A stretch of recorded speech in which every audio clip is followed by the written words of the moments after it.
welcome everyone to the second live episode of the Hidden History Happy Hour. Thank you so much. It is so great to have everyone here. My friend Alex Dean, cheers. Cheers. Our very special guest, Myke Cole, cheers. Thank you so much. We are going to get right to Alex's story, but I have a couple of...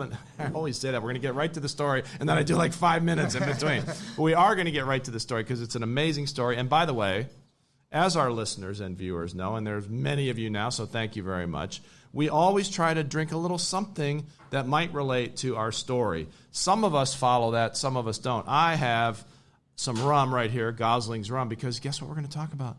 Pirates. Mm-hmm. And there is a very close friend of mine in the audience who looks like a pirate, so we might just bring him up. We'll see. Alex, explain your IPA, please. People drank beer at every stage in recorded history. Myke Cole, can you confirm that? Yes, some version of beer. All the times when you're talking about wine in the Could be ancient world, mead. you're talking about beer. I love the academic qualification you have to give to say yes.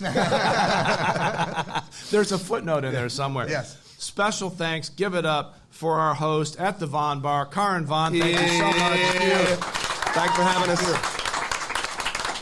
Also, special thanks to our sponsor, Blue Run Bourbon, which we are, thank you, give it up, which we are not drinking tonight because it turns out it's actually illegal to open a bottle that you didn't buy in the bar and drink it. So I must, and you will all be my witness, the ceremonial turning over of the Blue Run. It might be the first Blue Run bottle in the UK. To my close friend, Alex Dean. Enjoy that at home. That's all we've got time for tonight. Thank you. Good night, everybody. Listen, thank you so much. Many of you were in our live episode in Denver. Many of you are new here. It's so great to have you. With fewer than 20 episodes on the air, on YouTube, on Spotify, on Stitcher, on Apple Podcasts, we are in the top 5% of podcasts in the world. So thank you very much for that. And to tell you how grateful we are for that, we have four copies of Alex Dean's amazing book, Lessons from History, that we will be giving away tonight. And the result, the successful contestants for the book will be people that answer correctly some questions that I'm going to think of while Alex is telling his story. So that's going to work out really well. Okay. Look, thank you for being here. Thank you for being with us on this adventure. If you want to bring your friends on this adventure, which I would love to have, there's all these cards sitting around. Thank you to our great producer, Jeremy. Hidden History Happy Hour. You scan this, and it goes directly to the subscription page, and that would be a great way to help us out. Now, also thank you to all of our friends at Palantir Technologies who are here with us tonight. We know how valuable all your time is. We also know you need to get to dinner, so we will be moving quickly. Just to see how many of you have been listeners and viewers over all of our episodes, all 18 of them, I have 4 questions for you. I was going to delay this, but I'm just going to make them up on the spot. Right now. One, and there is internet service in here, so feel free to cheat. One, what was the name of the cannon in my hometown that was featured in our first episode? Oh, I know that one. 2, what television show were Myke Cole and I both involved with? 3, Alex, you do one. No. All right, fair. 3, what? Oh, I love this. You're going to feel bad you turned this down. On what topic in the history of the Hidden History Happy Hour has Alex Dean been most wrong? That's actually an open question that's subject to debate, and there's therefore no right answer. There's many options. Well, yes, that is true. And finally, we are sitting in the Von Bar in the Bowery in New York City. Thanks again. What has been seen in this building that is not actually alive, but is floating around? It's kind of an easy one, but yeah. That's one book. Somebody's got one book. And the first people that come up at the break and tell us the answer will get the books. And Alex, I think, will autograph them. And now, pirates! Alex, let's hear the story. Thank you very much, Brian. I've taken to telling listeners to the podcast when they can skip to get past Brian's introduction and we start talking Which history. Our sponsors love when you do that, by the way. Yeah, of course, there's a booze at the beginning. 75 BC. The Cilician pirates are very active off the coast of Anatolia, now southern Turkey. And they are bad hombres. They are feared by people all across the civilized ancient world. And their main shtick is kidnapping people and ransoming them back to their families. That's so it's modern-day Colombia. Okay, mildly racist, but in any case, they are very active in this environment, and their favourite targets are wealthy people, obviously, and they like to go and grab Romans. And so far, so normal. They stop a ship. They take off some noblemen, and those prominent amongst them is a young guy they figure is going to be good for some cash when they sell him back to his family. Bad luck for them. It is a young Julius Caesar. Oops. And so well before he comes to power, well before any of his later exploits through the Senate and in power, Caesar becomes a captive of the Cilicians. And he is not a normal captive. First of all, when they tell him that they're going to ransom him back to his family for 20 talents, which is a lot of money, he says, "This is outrageous. How dare you ransom me for such a small amount of money? I refuse to be ransomed for anything less than 50 talents. You're an embarrassment to the ransom profession. What do you think you're doing? Go back and demand 50. I won't be ransomed for anything less." I mean, even you have 2 talents, Alex. Thank you very much. It's very kind. Maybe that's the 5th question. What are the 2 talents? Yeah. And so first of all, he says that. Second of all, he organises them in martial, vigorous games on the beach, organising them into teams and demands that they compete against one another, and he vigorously joins in. He recites quite lengthy odes to them and then berates them if they're insufficiently appreciative of his recitations. This is not a normal captive. As they are larking around the fireside, he turns to them one day and says, "Gosh, we're having such fun. It's going to be really sad when I come back and crucify the lot of you, isn't it?" Oh, how they laughed. So the money is raised, 50 talents is brought together, Julius Caesar is released from captivity. Bear in mind, at this point, private citizen, no public office, goes home, promptly raises a small army, comes back, captures all of the Cilician pirates, marches them down to the local Roman governor and has them imprisoned. At a lavish banquet with the governor, treating him appropriately, respectfully, the governor says to him, "I'm not really sure that you can take this very far. It's all a bit awkward." You're going red wedding right now, right? Yeah. Well, yes, quite. It's all a bit awkward. I'd rather, although the governor gets out of this story fine, I'd rather you just left it. It could start trouble for me. You're going to go back to Rome. I've got to stay here and rule things here in Anatolia. Maybe we should just forget the whole thing.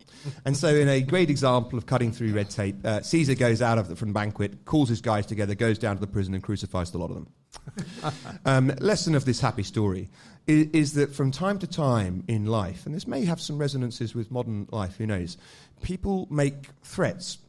And sometimes it's best not to try to pass them or to make excuses for what they've said or say when they said X what they really meant was Y. The safest thing in life very often is to take them at their word and take them their words at their value and expect them to mean it. Hence, my story, Caesar means it. See, now, Alex, I thought the lesson from that story was just keep your promises. I think it's a good news story, isn't it? Well, look, so... Is it Maya Angelou who says, when people show you who they are, believe them? Yes, yeah. Exactly. Thank you, Myke Cole. Myke is the author of 10 published novels and 2 nonfiction history books about ancient Greek warfare, including The Bronze Lie. He's branching out into other areas. I can't wait to get your thoughts on this story, but I will say, as a 15-year veteran of the United States government and a 6-year veteran of the University of California, I admire Caesar's ability to cut through the red tape. And for our many listeners in the University of California, don't take that personally. Oh, no, take it personally. Yeah. Myke Cole, welcome. You're one of our favorite prior guests. Yeah. Talk about the story. Talk about whatever you want. We love you here. So, all right. So, and the thing is, I'm a little closer to the mic. I don't get invited to parties very often because I'm usually the guy who brings the mood down with facts. So this story has a little bit of a ring of what we call a hagiography, right? You have a famous person. We tell stories about that person to kind of bring them up, puff them up, right? So it's always important when you listen to stuff like this to take it with a little bit of grain of salt, right? Was this myth-making after Caesar's life to sort of define that story? But one of the things that I because people get very upset when I bring up these points. I don't think that means that you can't take inspiration from that story, right? Like the lesson of it is when someone is telling you something, right? And also the more important lesson, I think, of the story, the one that I love to take away, is that you never know who you're messing with, right? And that you should approach everybody with caution. I think that's a wonderful lesson of the story. And I think that the other thing that is so amazing about it is that it shows, like, what we think of piracy as Pirates of the Caribbean. We have this incredible 18th century bent on it. Argghh. But the truth is that in the ancient world, it was a force that absolutely dominated commerce and often went hand in hand with it. So I love the fact that we started off with a Julius. And we know that story. St. Patrick himself was a pirate wasn't a pirate. We know that St. Patrick himself was captured by pirates from a prior episode. Yeah, sure. But Myke, you are now making a living, hopefully, by writing, or I would actually say rewriting history. So Myke is a career intelligence officer, New York City police officer, Coast Guard officer, and now a novelist. And you decided to tell the world what the myths are of ancient warfare. Why?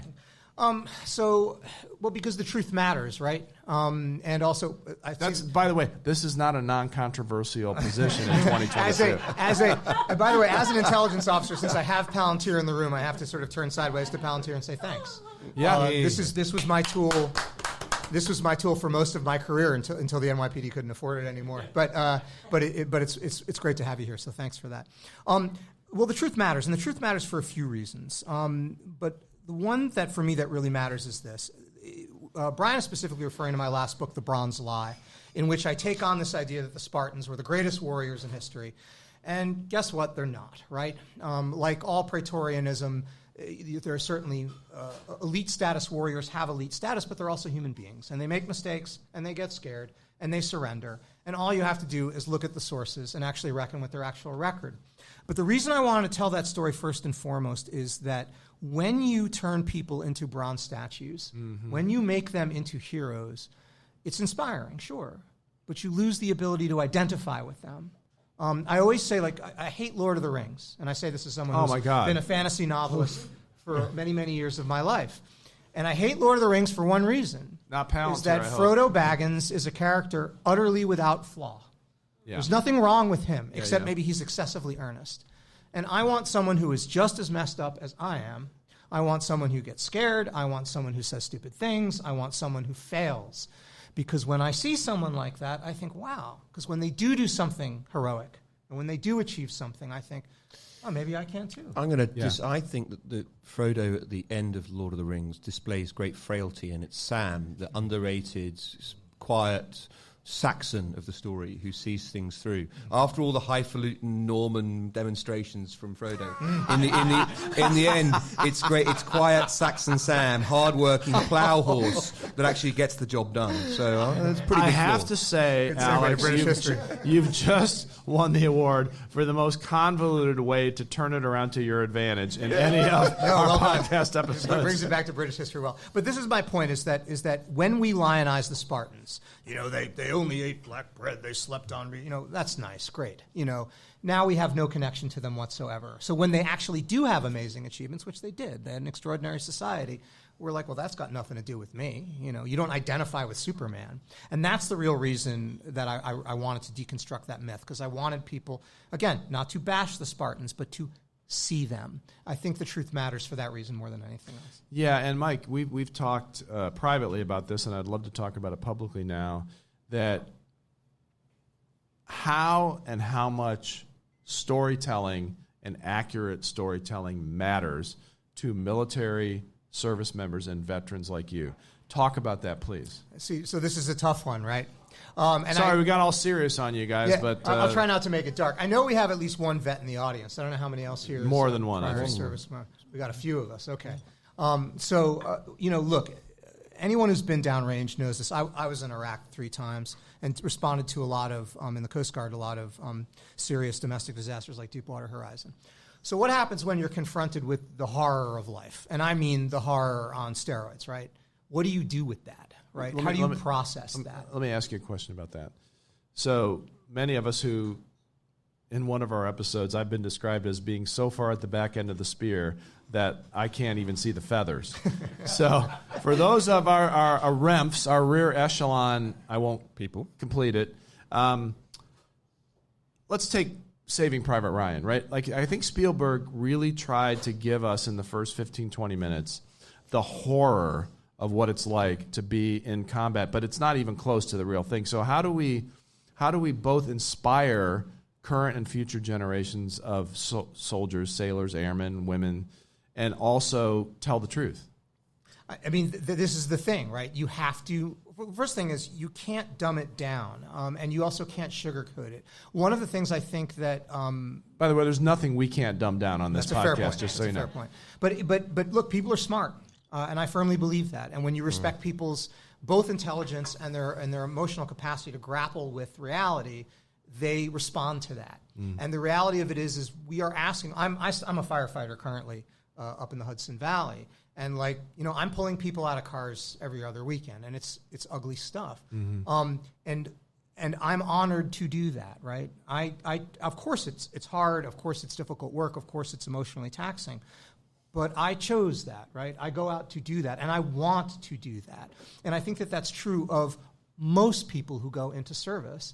And so what do? You are looking for tools to make sense of that horror, right? And to put it in a context so that it doesn't overwhelm you. And how do you do that? You construct stories around it. This story that Alex just told about Caesar, right? It's glib, it's fun, it may be a little apocryphal, but it's also pretty murdery, right? Like, it's dark, And the fact of the matter is that the ancient world, the medieval world, these were violent environments. We live in currently, it's hard to believe with the war all around us, but we live in the biggest peace dividend in human history. Yes. The casual violence that marked the world all the way up to the Peace of Westphalia is something that's very, very difficult for modern people to imagine, even modern people who have been through Afghanistan and Iraq. That process of story construction, that process of making meaning around this, which manifests itself most notably in the gallows humor, and I know anyone who served has known this, is what we do instinctively to try to look into the abyss, as Nietzsche called it, and be like, oh yeah, I guess I can live with this, right? This means something to me, right? And I think that that's why stories are so critical. Because what are the alternatives, right? I mean, you're out there, you're risking your life every day. You have to, I'm projecting onto you, you have to believe that, one, you're doing it for a noble cause. Two, you're completely intertwined with your fellow combatants. And three, it means something in the end. And what happens at the end of that meaning? Like, how do we deal with that? How do we deal with the pullout of Afghanistan, the last troops that were there? How do we make that make sense to them, or can we? It's even darker. Even darker, everybody. Even darker. Hashtag even darker. We'll make it even worse. Is that right now we're in a cultural moment where violent service, professional violent service, including the fire services, the police services, is coming in for an unprecedented degree of public criticism, right? And I'm not weighing in on either side of that debate. But I am saying that there used to be a cushion, right, a buoying that we received from the public, a sympathy. Kind of a benefit of the doubt. Exactly, a great way to put it. And the almost opposite assumption prevails now, right? And so there is an even greater urgency for us to make meaning out of that, right? I, as a firefighter, I don't know that I really want to post on social media really often about what I do, because I don't want to deal with the comments, And that's and what do? We use these stories to construct it. So what's so amazing about it is, look, whenever you're a writer, you want to pretend that what you do is super important. Telling stories really matters. But telling stories really matters. Well, it's mattered ever since cave painting, Alex. All countries have dark days, and I dare say that looking back, America will regard the withdrawal from Afghanistan as one of them. Amen. But I levy no criticism to the men and women on the ground who are doing their very best in incredibly hard circumstances. I think the last people coming out of Afghanistan acquitted themselves with honor. It wasn't those individuals. But I wanted to ask you something about this, because you were setting out how you have chosen a path that puts you in danger and gives you bad experiences, as have those who've chosen to serve. What difference does it make to myth making and storytelling when people haven't chosen? Because conscription is not that far past us in our national lives, yours and mine. In fact, more recent in yours than in mine. So I wonder what you think about the importance of myth making and storytelling in those circumstances. And we have people in the room who live in countries that still have it. It's a thing. So this is a really great question, and it's an almost religious question. Wow, this is going to get heavy. I think of the Messenians, right? So the Messenians, I always go back to ancient Greece and ancient Greek warfare because it's what I know. The Messenians, of course, were the population that made up the Helots, which was Sparta's slave caste, right? These people lived in bondage for generations, through no fault of their own, born into this servitude. When this yoke was finally thrown off with the assistance of Thebes at the end of Sparta's sort of position as a geopolitical power in ancient Greece, you see this. The Messenians weaving their own origin story, which is captured by a writer called Pausanias in his book, A Description of Greece. And like the Caesar story that you just heard from Alex, it could be true, but it feels an awful lot like a myth, right? When we are confronted in life, look, you get hit by a car, you have to walk with a cane for the rest of your life. It's not your fault. You don't deserve it. But here you are, right? What do you do with that? This construction of myth around that. You know, yes, look, I'm Jewish. We tell this story at Passover every year. We were slaves in Egypt, right? This horrible experience. And now here we are celebrating at the Passover dinner table. That myth-making, right, helps us come to grips with this generational historical trauma, right? I can't do anything for the Jews who were slaves in Egypt, right? Their lives have passed. They lived their suffering. But when we try to grapple with that myth-making becomes urgent when you try to construct some way to cope with, frankly, something that wasn't fair and that you had to suffer through. Manashtana halayla hazeh. Well, and doesn't it also, though, Mike, start to give... Okay, let's have some applause for that. We'll edit that shit in. It's like it just happened, right, Jeremy? We'll get there. Doesn't it also give some ability of future generations who have to deal with, let's face it, probably at least as horrific things as our predecessors and our generation, roadmap for some guidance on how you go from day to day, how you take the next step when you're in that horror, looking to the past. Yes, exactly that. Look, life's rough sometimes, right? And whatever you need to do to galvanize yourself. So it was funny, when on Twitter, because I've built my reputation on debunking myths about Spartans, and somebody sent me a shot of a Ukrainian member of the Azov Brigade, and he had the mole on Labe. This is the famous "come and take it," defiant shout of the Spartan king Leonidas, which is probably not true. Wasn't Leonidas in his 60s in reality? He was in his 60s, and also he said, "Come and take it," meaning his weapons, and then Xerxes did. He cut off his head and he stuck it on a pole and he took his weapon. So maybe this is not the cry we want to be advertising. Be careful what you wish for, right. Yeah. So somebody said, all right, well, this guy's wearing this sticker on his body armor. He goes, what do you think about that? He expected me to, say, well, this guy's an idiot or something like that. And I said, look, Ukraine is in an existential crisis. If putting the sticker on his body armor is what gets this guy out on the battlefield shooting at Russians, yes, great. I don't want to bust that myth. Look, life is hard. It's hard. And using myths and using stories as to galvanize ourselves to get up in the morning and to face that hardship is one of the most glorious things that human beings do, right? We have precious few advantages over, we don't have porcupine quills and we can't fly, but we can tell stories, and that helps propel us forward. And I'm always going to be in favor of that. Yeah, fair. Cheers. Although porcupine quills, and I would like to have porcupine quills and fly. I don't want to fly. I believe there's some people at MIT that are working on that. Thank you. Human porcupine symbiosis and fusion. But, Mike, what, if anything, do you take from not just Alex's story about Caesar Means It, which is what it's called, chapter 50, whatever chapter is 55. In this great book, Lessons of History. It's 55. 55, that's what I thought. I should have just gone with that. Hitler, Mein Kampf, Putin, speeches, sure. Iranians, speeches. Why is it so hard for us in the West to believe ISIS, why is it so hard for us to believe what they say and act on it?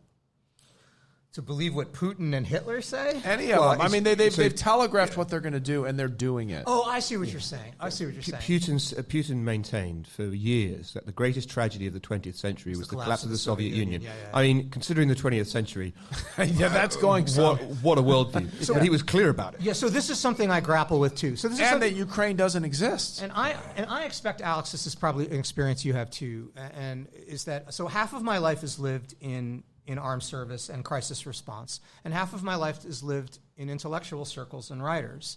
And the thing I often struggle with, when you serve in law enforcement, when you serve in crisis response, you develop what we call cop's eyes, where you see threats everywhere. And when Putin went into Ukraine, the first thing out of my mouth was, we cannot lose in Ukraine. He will go to Poland next. He is not going to stop. Moldova, Poland. And when I sat down with my cop and firefighter buddies, they were all like, yup. And when I sat down with my writer buddies in Brooklyn, they were like, no, right? And so it really is, I think it is a difference between how you are conditioned to grapple with stress and with a crisis. And in some ways, look, this is why we have a thing called PTSD. In some ways, it's damaging to confront that kind of evil all the time in your thinking. And that sort of insulation that people do for themselves is a way they protect themselves. But I'll be frank, I don't ever want to give that up because I do think that having that ability to confront it directly. And the answer to your question is that because the people that are writing think pieces in salon.com and in the op-ed page of the New York Times, not always, C.J. Shivers, if people do not know him, he's a former Marine, also John Ismay, both write for the Times. Yeah. They're incredible, and they're both veteran warfighters. Yeah, check it out.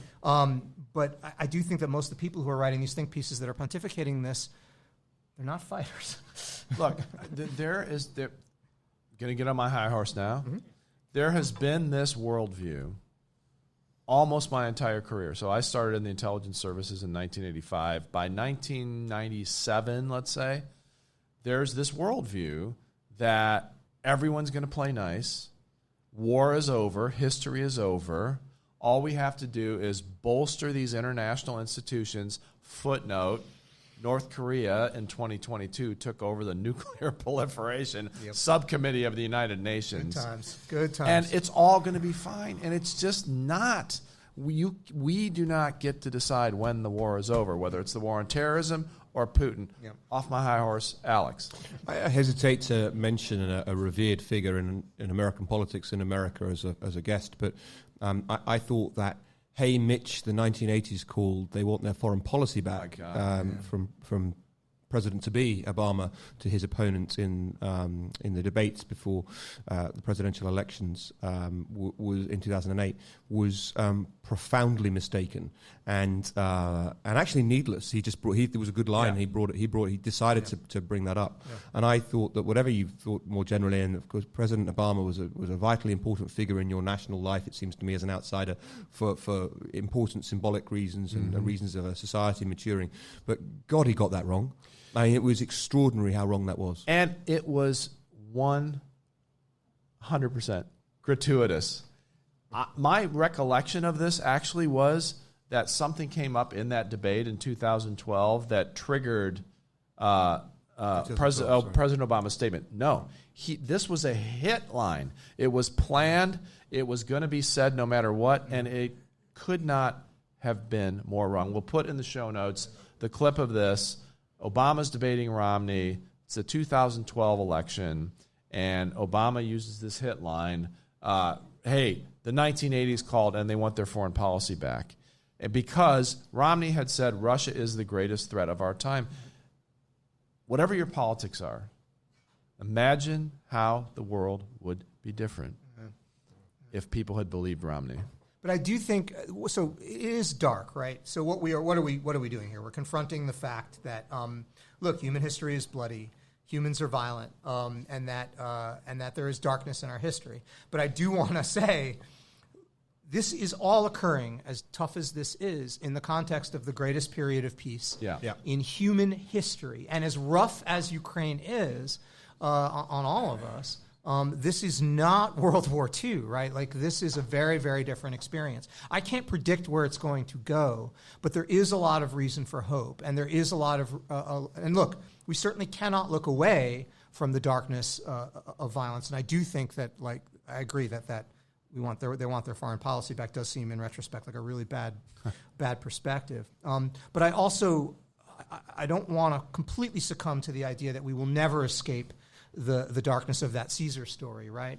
I do think there are some things that are changing, and we're seeing it. And believe it or not, you're living in it. And one of the greatest ways to realize that you're living in it is to turn off your phone and not read the news for a few hours and go for a walk.